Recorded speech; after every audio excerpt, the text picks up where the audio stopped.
São Paulo, a city where beneath its gleaming financial district, the stark reality of violence, drugs, and crime lurk in the shadows. The largest city in Brazil, São Paulo, is a place of stark contrast. In the gleaming heart of the city, expensive cars glide through pristine roads, and skyscrapers stretch toward the sky.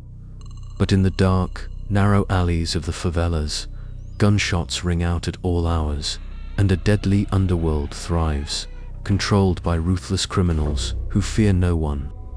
In the east side of the city, in the notorious streets of São Paulo's slums, a name echoes through the night: Primeiro Comando da Capital PCC. The group that was once a small prison gang has now become one of the most feared criminal organizations in Brazil, with a global reach. No one dares to speak its name without fear. PCC's reign of terror has transformed São Paulo into a city gripped by fear, where survival is a daily battle and where the lines between life and death blur into nothingness. The year was 1993 when PCC first rose from the depths of Brazil's prisons, initially formed as a group to protect fellow inmates.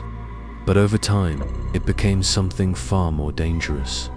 A criminal empire that would grow to control everything from drug trafficking to bank heists, and even the political corridors of power. For the people of São Paulo and Brazil as a whole, the arrival of PCC meant one thing: terror. On a cold night, in one of São Paulo's most violent neighborhoods, a murder unfolded that would set off a series of events no one could have predicted. A PCC soldier, just released from prison after a failed assassination attempt, was being hunted. In the shadows, a single gunshot rang out, and a life ended in the blink of an eye. But this was only the beginning. The stories of bloodshed, betrayal, and power struggles would soon weave together, creating a tapestry of horror that no one could escape. Gang wars, police ambushes, kidnappings, and street executions were just some of the gruesome acts that came to define the brutal world of PCC. The killings weren't just to gain power. They were to survive in a world where betrayal was inevitable, where death could come for you at any moment. PCC was no longer just a prison gang. It had become a criminal empire with its own set of rules, its own code of honor, and its own brutal justice. The members, known as Os Manos, the brothers, were not just criminals. They were soldiers in a war for survival in one of the most dangerous cities on earth. They were willing to do anything, sacrifice anyone, to maintain their power and control. One of the defining moments of PCC's rise to power was the infamous Carandiru prison massacre in 1992, where more than 100 inmates were killed in a bloody clash between rival gangs. This massacre wasn't just an isolated event. It marked the beginning of an unrelenting war between the PCC and the Brazilian authorities.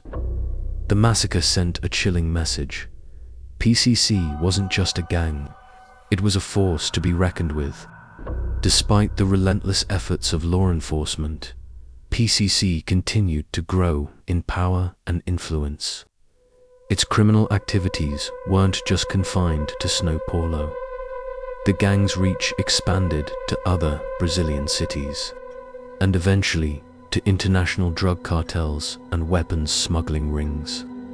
Their grip on Brazil was tightening, and with each passing day, their power seemed unstoppable.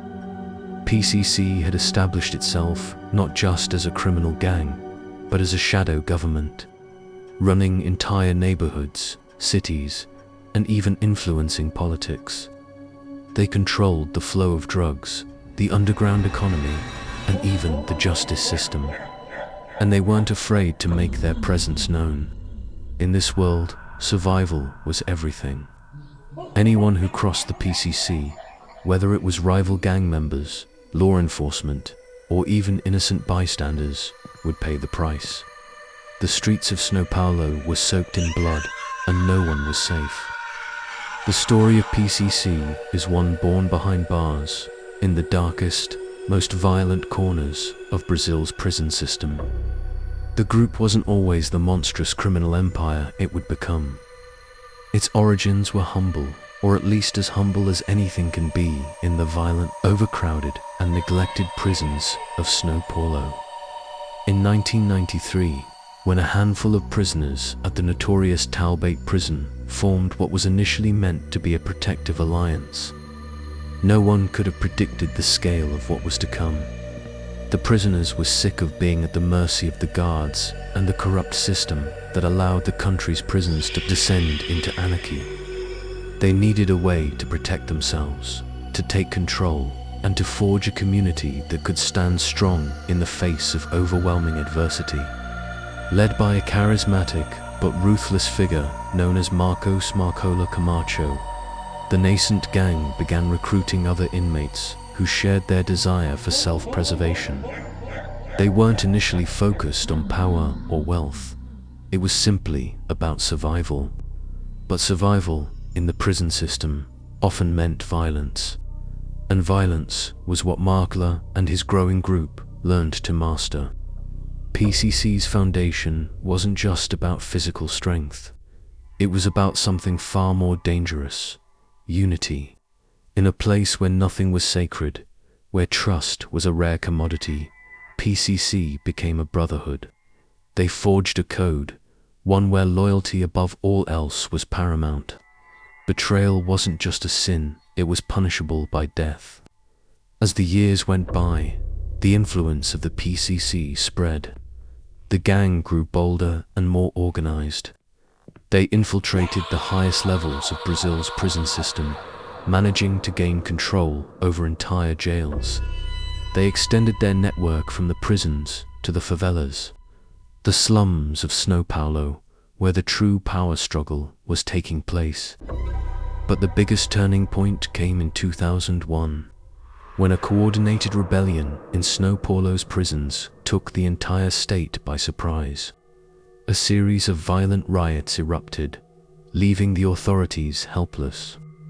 The prisoners had learned to fight back, not just with their fists, but with strategy, cunning, and an unwavering resolve. PCC had found its voice, and it was louder than ever. The rebellion was a symbol of power, but it was also a message. PCC was no longer a group of prisoners banding together for self-preservation. They had ambitions beyond the walls of the prison.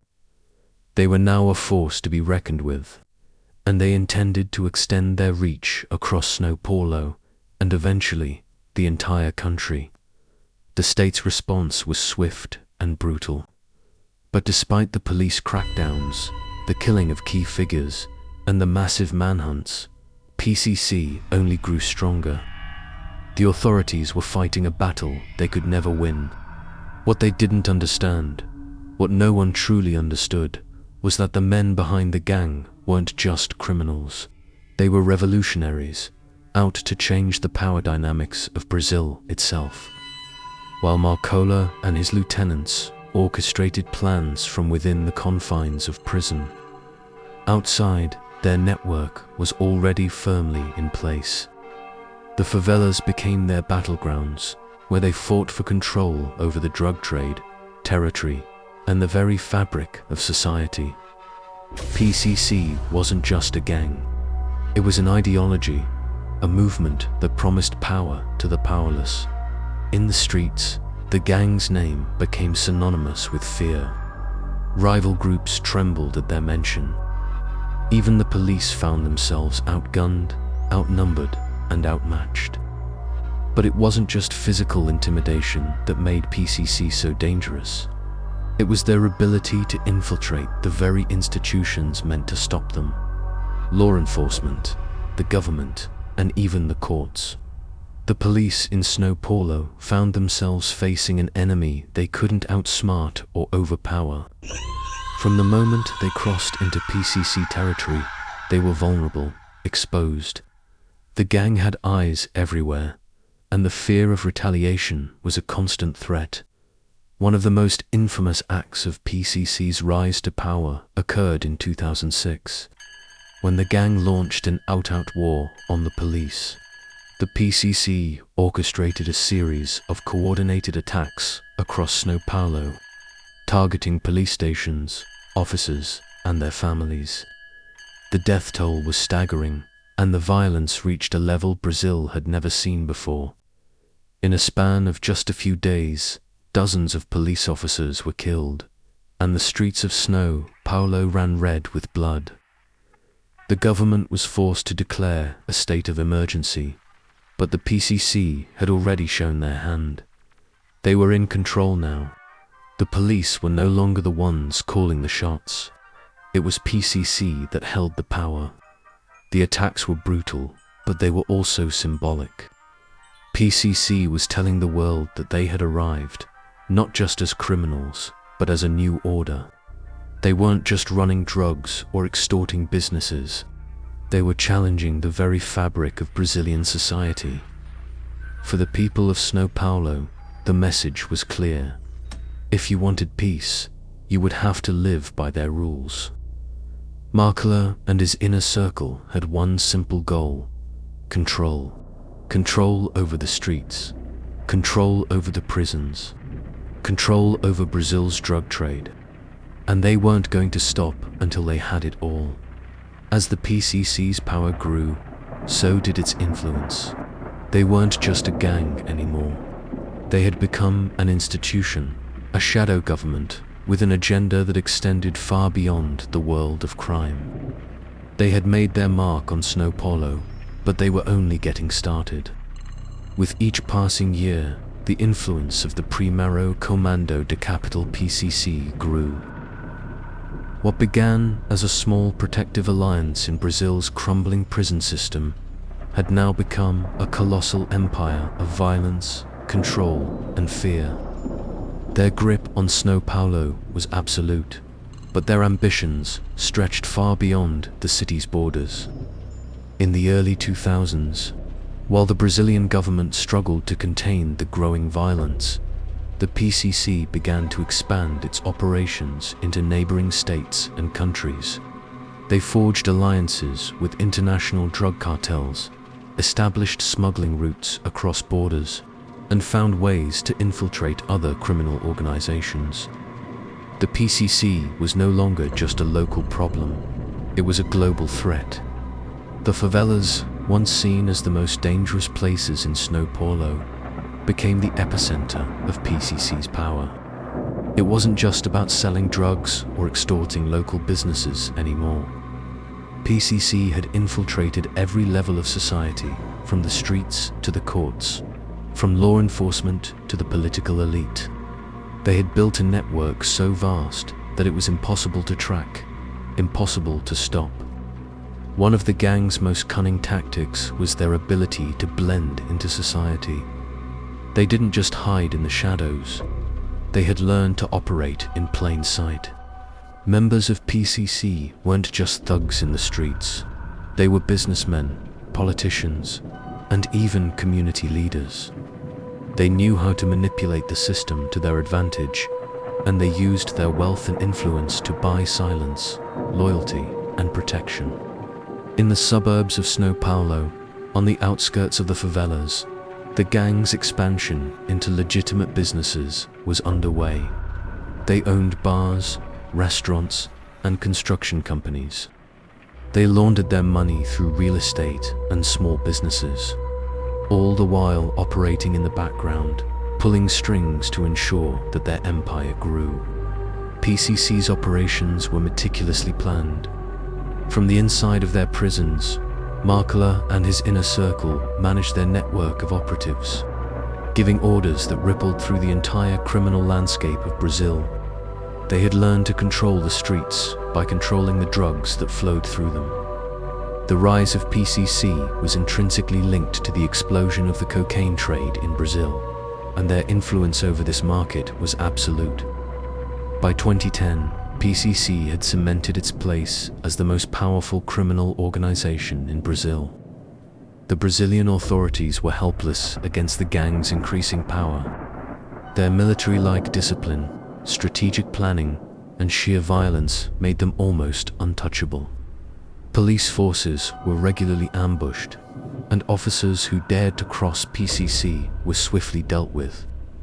The gang's reach into law enforcement was so deep that even some of the most trusted officers were suspected of being on the take. But it wasn't just the police who were at risk. The gang had also begun to target political figures. Senators, governors, and even mayors found themselves under the gang's control. With money, power, and violence at their disposal, PCC was able to manipulate elections, blackmail officials, and ensure that anyone who stood in their way was either bought off or eliminated. One of the most brazen moves by PCC came in 2012, when the gang orchestrated a series of attacks on prisons throughout Brazil. At the same time, they coordinated an attack on several police stations across São Paulo. The city was plunged into chaos. In a matter of hours, dozens of police officers were dead, and the streets were flooded with violence. The message was clear: no one was safe. Not the police, not the politicians, and certainly not the citizens of Brazil. PCC controlled everything, or at least it seemed that way. The fear that gripped São Paulo was palpable. As the city's inhabitants tried to go about their daily lives, they were constantly aware of the gang's presence. At night, the streets belonged to the PCC. The sound of gunshots, the sight of masked men on motorcycles, and the whispers of impending violence became the new normal. The police, outmanned and outgunned, were forced to retreat into their stations, where they waited for the inevitable: a knock on the door, a bullet in the head. But it wasn't just the power struggles in the streets that made PCC so dangerous. The gang had also begun to manipulate the media. Journalists who dared to speak out against them were targeted. Media outlets that refused to comply with their demands faced violent retribution. It became clear that no one, not even the press, was free from the gang's influence. And then there was the issue of the prisons.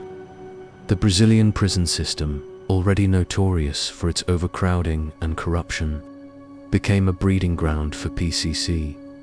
Markela and his inner circle, operating from inside prison walls, were able to continue to direct operations, give orders, and manage the gang's empire without ever having to leave their cells. In fact, many of the gang's biggest moves, from coordinating drug shipments to planning attacks on law enforcement, were executed while Markela was behind bars. But even from prison, Markela's control over PCC was absolute. He became a folk hero to many of his followers, an enigmatic figure who symbolized resistance against a corrupt system. To them, he was more than just a criminal mastermind. He was a symbol of defiance. As PCC expanded its empire, its influence grew beyond Brazil's borders. The gang forged connections with cartels in Colombia, Mexico, and Peru. They were responsible for a significant portion of the cocaine that flowed into the United States, and their reach extended to Europe and even parts of Africa. The global drug trade, it seemed, could not exist without the touch of PCC. But despite their growing power, the gang's reign was not without its challenges. The Brazilian government, embarrassed by its inability to contain the gang, began to ramp up its efforts to fight back. New anti-gang measures were introduced, and the military was called in to confront the growing threat. Yet, no matter how many arrests were made or how many leaders were taken down, PCC always seemed to rebound. The gang was not just a group of criminals. It was a movement, a force that was deeply embedded in the fabric of Brazilian society.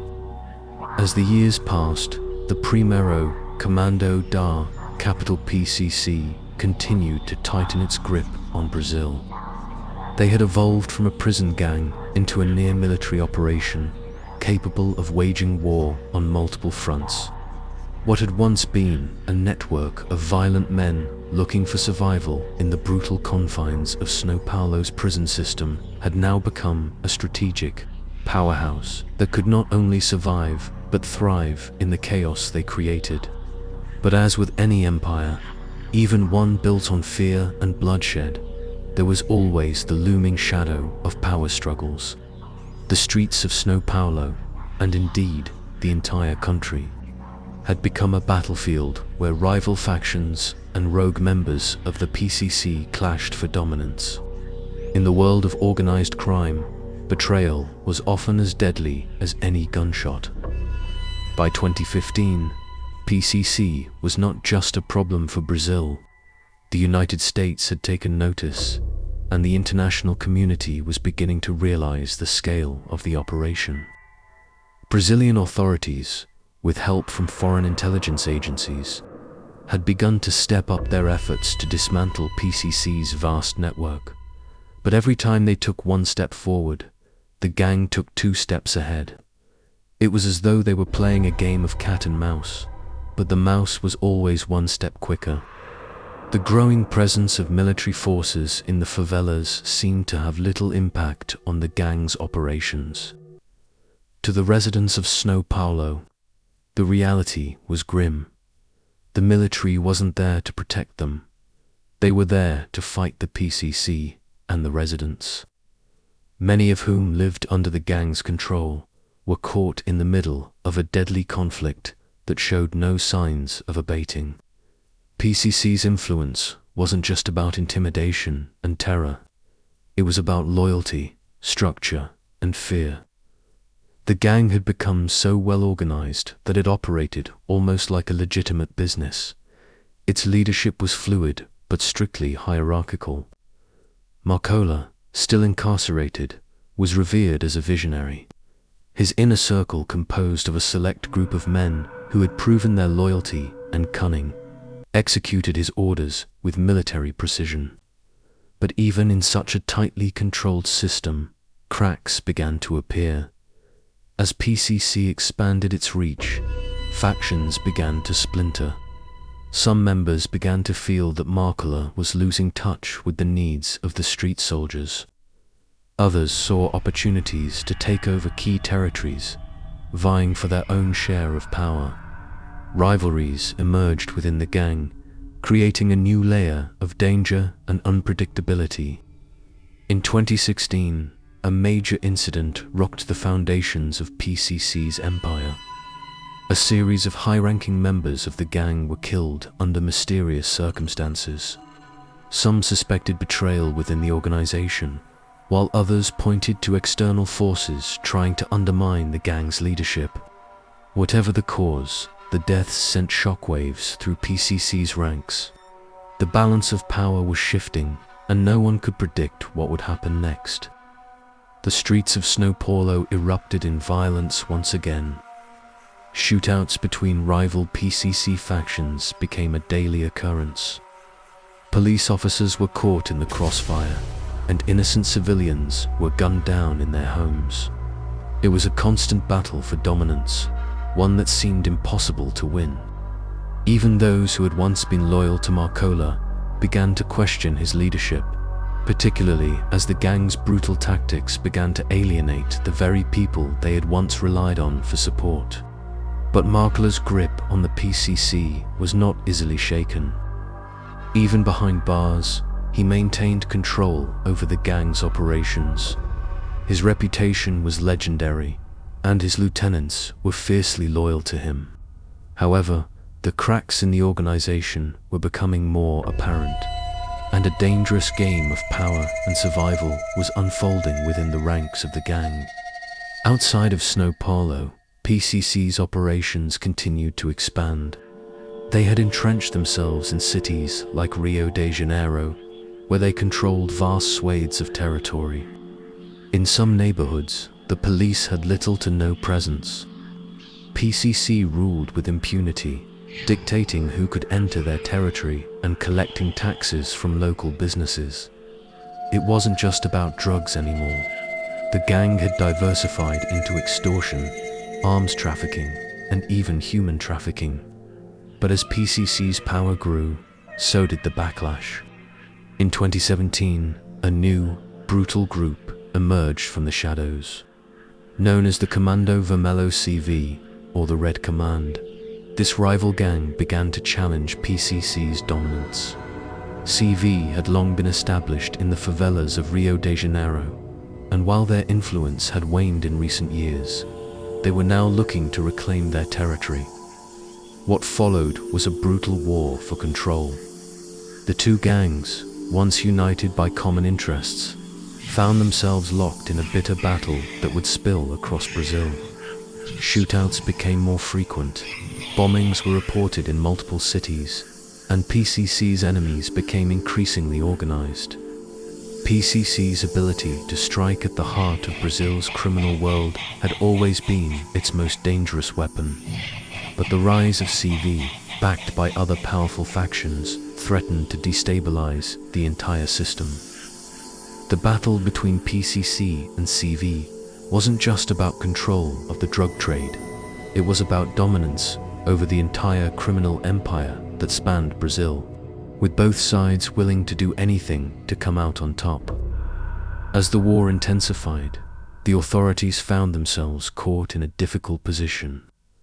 They were forced to contend not only with one of Brazil's most powerful criminal organizations, but also with a rival gang that seemed determined to challenge PCC at every turn. Police forces, already stretched thin by the sheer scale of crime in the country, struggled to contain the violence. The battle for Brazil's streets was now a fight for survival. Those who had once been at the top of the criminal world, PCC and CV, now found themselves in an all-out war that would leave the streets soaked in blood. And for the people of Brazil, the price of that war was steep. By 2018, Brazil had descended into an all-out battle for control. The two most powerful gangs in the country, the Primeiro Comando, the capital PCC, and the Comando Vermelho CV, were locked in a deadly struggle that seemed to consume the entire nation. As these two behemoths of crime collided, the war didn't just play out in the favelas, the streets of São Paulo, or Rio de Janeiro. It spread like wildfire across Brazil, leaving devastation in its wake. The violence reached unprecedented levels. The death toll mounted daily as gun battles raged in the streets. Armed militias clashed with rival gang members, and innocent civilians were caught in the crossfire. The Brazilian government, already overwhelmed by the scope of the problem, struggled to contain the chaos. Police forces were often overwhelmed and underprepared to handle the escalating conflict between PCC and CV, as military-style operations were launched in the favelas to push back the gang's influence. PCC's response was swift and brutal. It became clear that the gangs were not only fighting for dominance in the streets, they were fighting to control the very heart of Brazil's criminal world. The stakes were higher than ever. For PCC, this war was more than just about money or territory, it was about power. Marcola and his top lieutenants understood that the future of the gang was at risk. CV, with its ruthless tactics and well-established network, was not going to back down without a fight. If PCC didn't eliminate this threat, they could lose everything. PCC had grown accustomed to being untouchable, but CV's emergence as a serious rival sent shockwaves through their ranks. The gang's leadership structure was tested, as was their ability to respond to external threats. As internal power struggles intensified, members of PCC grew anxious, some even defecting to CV, hoping to secure their survival in the ever-changing landscape of Brazil's criminal underworld. As tensions between the gangs escalated, PCC took the war to the next level. They began a series of coordinated strikes across Brazil, targeting CV's territories in Rio de Janeiro and other major cities. Armed with heavy artillery, high-powered rifles, and explosives, PCC demonstrated their capacity for violence in ways that the country had never seen before. In the streets of Rio, it was a war zone. Explosions rocked neighborhoods, while gunfire echoed through the slums. Buildings were reduced to rubble, and bodies littered the streets. As the violence intensified, both PCC and CV recruited more fighters, each gang attempting to outnumber the other, to overwhelm their rival forces. The recruitment wasn't limited to hardened criminals. Civilians, some with no other choice, were pressed into service. Brazil's government found itself in a desperate situation. The military was deployed in urban areas to help restore order, but it quickly became clear that this was no longer just a battle of police against gangs. It was a battle of ideologies, of survival, of complete domination, and it was one that the government was losing. One of the most chilling developments during this period was the growing sophistication of the gang's operations. PCC, operating with military precision, launched attacks not only against CV, but also against the police forces and state officials who stood in their way. In some instances, PCC managed to infiltrate the police ranks, using bribery and coercion to manipulate law enforcement officers. The gang used their informants inside the police force to carry out targeted killings of officers, pushing back against any forces that stood in their way. But despite their immense power, PCC faced growing friction within its own ranks. Markala, the elusive leader who had once been the undisputed head of the organization, found himself dealing with increasing resistance from some of his top lieutenants. The rapid expansion of the gang, combined with the escalating violence and internal divisions, created an environment of tension that threatened to tear the organization apart from within. A particularly significant event in 2019 made headlines across Brazil and the world. A large-scale prison break, orchestrated by PCC, led to the release of hundreds of prisoners from high-security facilities across São Paulo and Rio de Janeiro.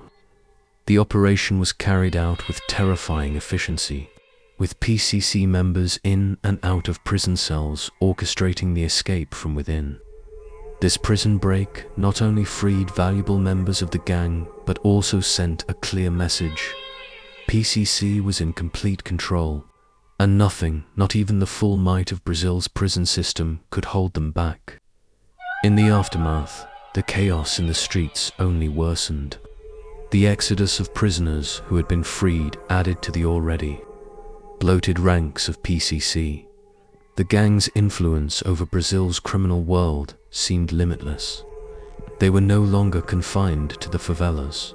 Their operations stretched deep into the heart of Brazil's cities and towns, where their criminal enterprises were becoming increasingly difficult to track. PCC wasn't just a gang anymore. They had become an institution, a living, breathing network of corruption, violence, and terror that permeated every facet of Brazilian society. From the slums of São Paulo to the capital city of Brasilia, the impact of the gang's control was felt everywhere. Businesses, politicians, and even the media were all under the thumb of PCC's ruthless power. The police, left scrambling, found themselves operating in a constant state of fear. Officers were afraid to patrol certain neighborhoods where PCC ruled with an iron fist.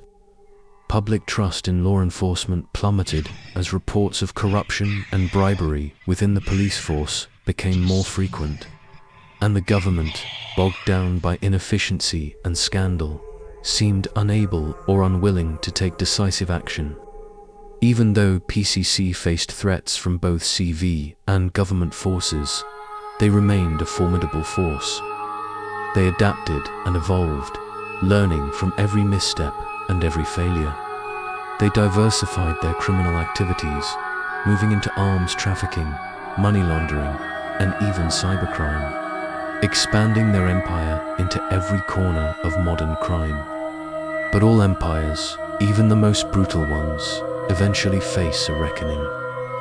As PCC continued to expand its influence, it became clear that it couldn't remain invincible forever. Internal conflicts, the growing presence of rival gangs, and the increasing international pressure for action against them threatened to tear the gang apart. Markola, who had once commanded unwavering loyalty, was now facing the true test of his leadership. Would the gang survive its enemies, or would the empire he had built crumble under the weight of its own ambition? By 2020, the Primero Comando DA, capital PCC, had become the most feared criminal organization in the world. No longer just a Brazilian problem, their network had extended far beyond the borders of São Paulo and Rio de Janeiro, reaching into Colombia, Mexico, and even parts of Africa. They controlled vast portions of the global drug trade, particularly cocaine, which flowed through Brazil and into markets around the world. PCC was now a multinational operation, with a reach and influence that rivaled some of the most powerful cartels on the planet. But as their power grew, so did the cracks in their empire. Markola, who had once been seen as the undisputed leader of the gang, found himself increasingly isolated. The tensions within PCC were reaching a boiling point, and the cracks that had formed within the gang's leadership were beginning to widen. The growing influence of rival gangs like Commando, Vermelho CV, and the Familia do Norte (FDN) added to the pressure on the PCC's already fragile unity. Within PCC, the rise of ambitious lieutenants, eager to take over Markola's position, created a dangerous internal struggle. These leaders, who had once been Markola's most loyal supporters, now saw him as a liability. They wanted more than just a piece of the criminal empire. They wanted to control it all. As the infighting intensified, members of PCC began to make moves against their own leaders, trying to take over key territories and valuable resources. The result was a violent civil war that threatened to tear the organization apart. Meanwhile, the Brazilian government, under increasing pressure from international organizations and a growing domestic outcry, stepped up its efforts to dismantle PCC. They launched Operation Car Wash, a multi-agency crackdown on corruption within Brazil's elite institutions, which also targeted the links between the gang and corrupt officials. But while some arrests were made, many members of PCC still had allies in high places. The gang had learnt long ago how to operate within the system, and as a result, many of its leaders continued to elude capture. In the streets of São Paulo and Rio de Janeiro, the war between PCC and its enemies raged on. The violence had reached a fever pitch, with daily shootouts, bombings, and executions becoming commonplace. Ordinary citizens found themselves caught in the crossfire, and fear became a permanent fixture of life in Brazil's most dangerous neighborhoods. The police, outmanned and outgunned, were unable to stem the tide of violence. But perhaps the most chilling development during this period was the rise of the PCC's international network. The gang had infiltrated the South American cocaine trade, and their reach extended into Europe and even Africa. They were no longer just a domestic threat. They had become a global criminal force. The PCC's ability to coordinate drug shipments, arms deals, and human trafficking operations across continents was a testament to their growing sophistication. They had mastered the art of blending into legitimate businesses and institutions, using them as cover for their illicit activities. In the heart of Brazil, however, the situation was deteriorating. By the end of 2020, PCC was at war not just with rival gangs, but with itself. The fracturing leadership and infighting had created a power vacuum, with various factions vying for control. Markula, still imprisoned but not entirely out of the picture, struggled to maintain authority. His ability to direct operations from behind bars was slowly slipping, and the once unified gang was beginning to splinter into rival factions. PCC's external enemies, CV, FDN, and other criminal groups seized upon this weakness. They launched attacks on PCC-controlled territories, attempting to carve out their own areas of influence. The battle for control of the drug trade and the favelas was no longer just about to gangs, it was a war between multiple factions, each willing to do whatever it took to emerge victorious. Meanwhile, the Brazilian government had begun to take a more aggressive stance against the gang. Police raids, military operations, and intelligence gathering all ramped up in a desperate attempt to curb the violence.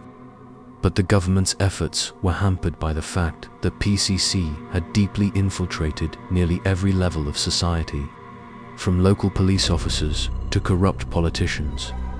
The gang had allies in places of power who worked tirelessly to protect its interests. In 2021, a shocking event took place. Markula, the once feared leader of PCC, was transferred to a high-security prison in the interior of Brazil, away from the main cities. His transfer was rumored to be part of a broader plan by the Brazilian government to neutralize his influence. The move, however, sparked an immediate response from the gang. PCC members launched a series of coordinated attacks on police stations and government buildings across the country, sending a clear message that they would not be intimidated. The government had underestimated just how deep PCC's reach ran and just how far they would go to protect their leader. The violence continued to escalate as rival factions within PCC fought for control. The streets were filled with bloodshed, and the government's attempts to restore order seemed futile. Law enforcement agencies were stretched to their limits, and many officers, some of whom had been compromised by the gang, were either unable or unwilling to intervene.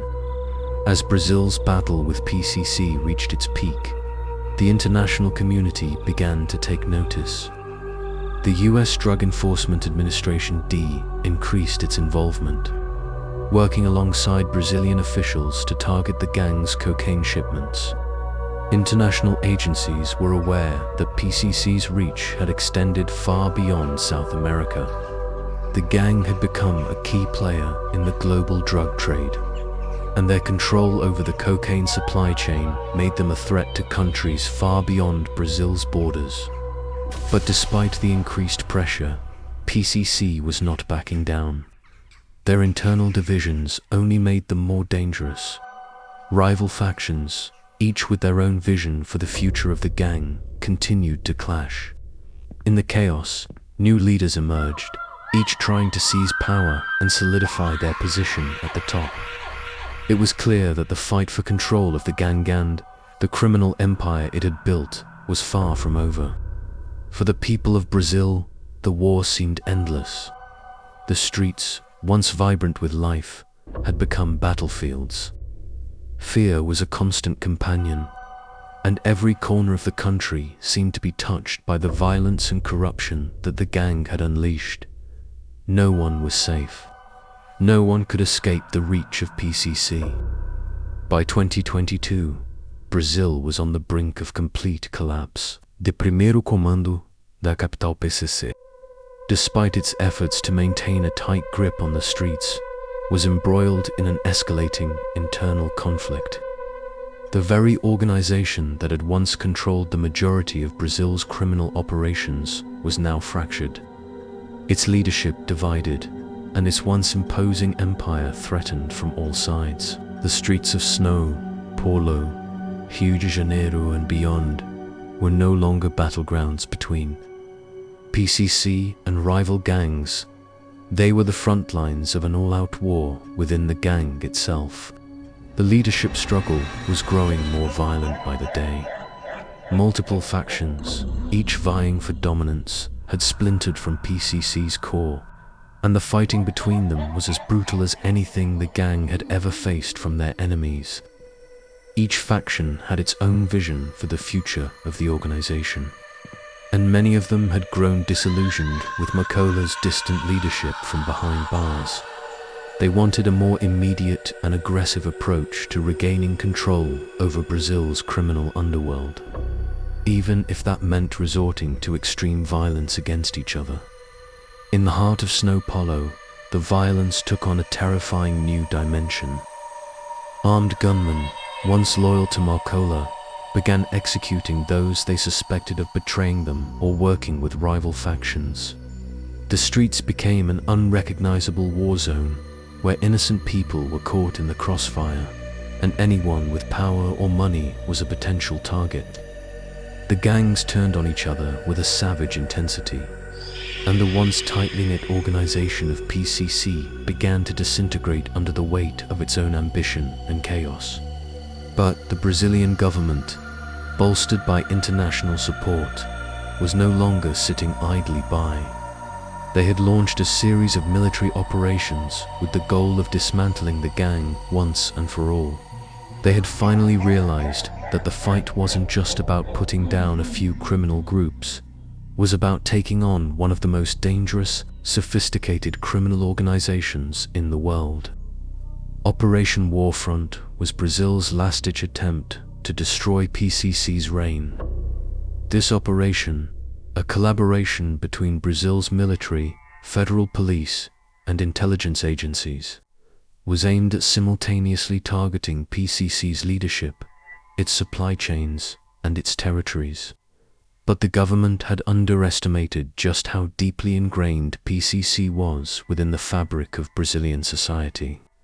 Even as military forces stormed gang-controlled areas, they were met with fierce resistance from locals who had lived under PCC's control for years. Many of the residents, living in constant fear, were forced to side with the gang for protection. In some areas, the government's presence only fueled the violence. As members of PCC retaliated against both the police and the civilians who had cooperated with the authorities. Makola, though still imprisoned, had managed to communicate with his inner circle. His power wasn't completely gone. Despite his imprisonment, he still commanded enough respect to remain a central figure in the gang's operations. As the internal war raged on, he issued orders from his prison cell, attempting to maintain his control over what was left of PCC. His loyalists fought fiercely to uphold the ideals he had built the gang on, but they were rapidly losing ground to rival factions within their own ranks. In the meantime, the Brazilian government began targeting PCC's financial backbone. Money laundering operations that spanned the globe were dismantled. Drug shipments, the lifeblood of PCC's empire, were intercepted by international law enforcement agencies. The gang's global network of arms dealers was exposed, and countless criminal operations that had once been hidden from sight were brought to light. For the first time, it seemed that the government was gaining ground. But even with the government's increased efforts, PCC's resilience was formidable. The gang adapted quickly to new pressures, finding alternative routes for their drug shipments and creating new ways to launder money. They used more covert methods to communicate, employing encrypted messages and advanced technology to stay one step ahead of law enforcement. While the authorities celebrated minor victories, they were still far from dismantling the full scope of PCC's empire. In 2023, after months of bloody conflict, one of PCC's splinter factions made a bold move that would shake the gang to its core. A hit was put out on Makola, the leader who had once been the guiding force behind the gang. Several of his closest allies within the organization, including some top lieutenants who had grown increasingly frustrated with his leadership, decided that the only way to secure their hold on power was to eliminate him once and for all. The hit, orchestrated from within the prison system, was executed in one of the most shocking and brazen moves the gang had ever made. But in a twist of fate, Markelas' death, while devastating for his supporters, did not lead to the immediate collapse of PCC. Instead, it ignited a new power struggle within the gang, even more violent and unpredictable than before. New leaders began to emerge, and the remaining loyalists fought to keep the gang intact. But now, with Markela gone, there was no longer a clear vision for the future. The splintered factions fought not just for control of PCC's territories, but for control of its legacy. Every corner of Brazil's criminal underworld was engulfed in warfare. The war for power raged on, with every move being met with an equally deadly counterattack. Meanwhile, Brazil's government, still deeply entrenched in the fight, began to turn its focus more and more on the international reach of the gang. As PCC's influence spread to new countries, the global pressure to destroy the gang became stronger. In a coordinated effort with the United States, Europe, and other countries, Brazil began to target PCC's international partners. The gang's global operations were being crippled, but PCC's ability to adapt and survive remained its greatest strength. As the world watched, the fate of the gang seemed sealed. The years of terror, bloodshed, and corruption were nearing their end. But one question remained: would PCC continue to operate in the shadows, a fractured remnant of its former self, or would the war for control tear the organization apart entirely? In the streets of Brazil, where the fighting raged on, there was still no end in sight. The final standoff between the various factions within PCC, the government, and the growing pressure from global law enforcement agencies had pushed the gang to the brink. The collapse of power had begun, but the war was far from over. By 2024, Brazil had entered the final phase of its battle with the Primeiro Comando da Capital PCC. The once unassailable empire, built on violence, fear, and drugs, was now a shadow of its former self. The world watched as the gang, though fractured, weakened, and hunted, continued to exert influence across Brazil and beyond. But the end was in sight. Following Markela's assassination and the increasing internal conflicts, PCC was thrown into a deep crisis. The gang had been synonymous with power and terror for nearly 2 decades, but without a strong, unified leadership, they became a fractured, chaotic entity. The final days of the gang were marked by desperate attempts from different factions to seize control, each more violent than the last. The government, emboldened by international support and the years of pressure they had put on PCC, saw this as their chance to deliver the final blow. Operation Thunderstrike, a massive coordinated military and law enforcement offensive, was launched with the goal of dismantling the gang completely. The Brazilian authorities, along with the support of the United States Drug Enforcement Administration, D, and Interpol, had gathered intelligence on PCC's most vital operations. It wasn't just about taking down the leadership anymore. It was about removing the very infrastructure that allowed the gang to survive. The raid on São Paulo was one of the most intense confrontations of the entire operation. The city, once under the heavy influence of PCC, became a war zone as military and police forces stormed PCC-controlled neighborhoods. The streets, still scarred from years of violent gang wars, saw fresh bloodshed as the remaining members of PCC fought back with everything they had. But despite their desperation, it was clear that the end was near. PCC's resources had been severely depleted by years of conflict and government crackdowns. The gang's drug routes had been cut off, their money laundering operations dismantled, and their weapons caches seized.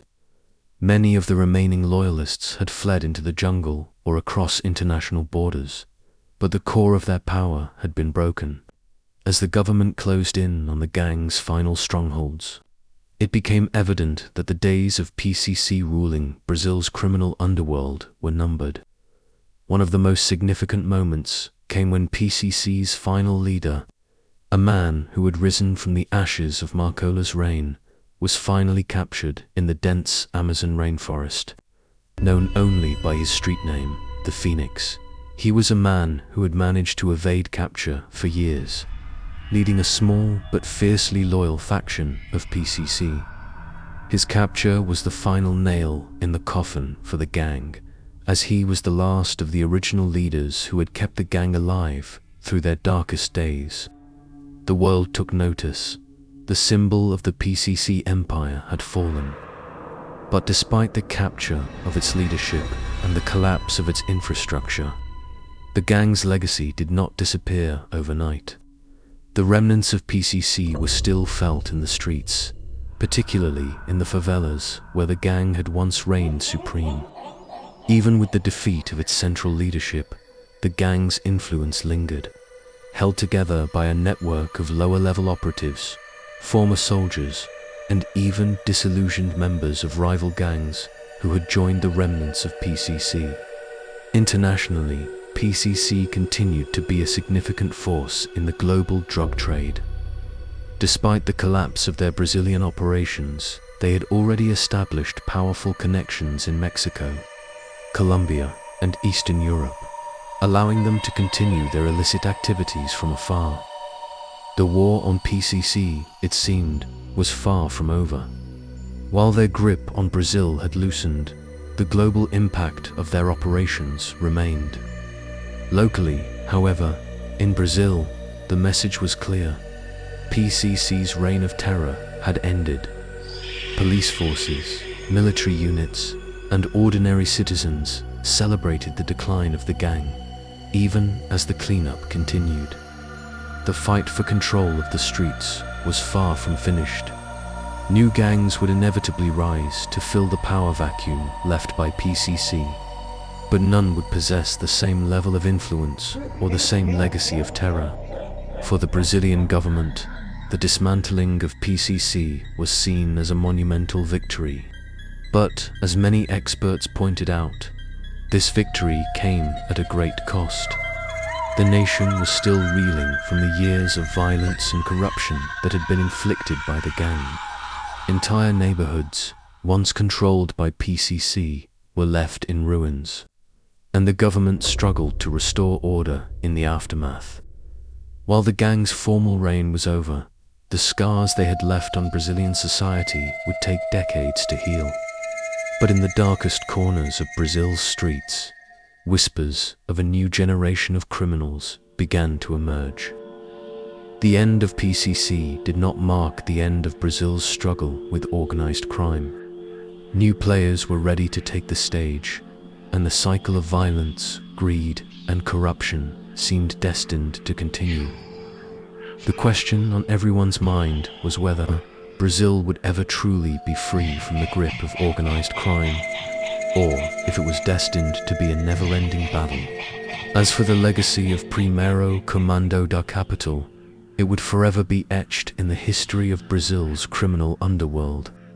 The gang had grown from a small group of prisoners to an empire that stretched across borders, leaving a trail of devastation in its wake. They had been untouchable for a time, but like all empires built on blood, their downfall had been inevitable.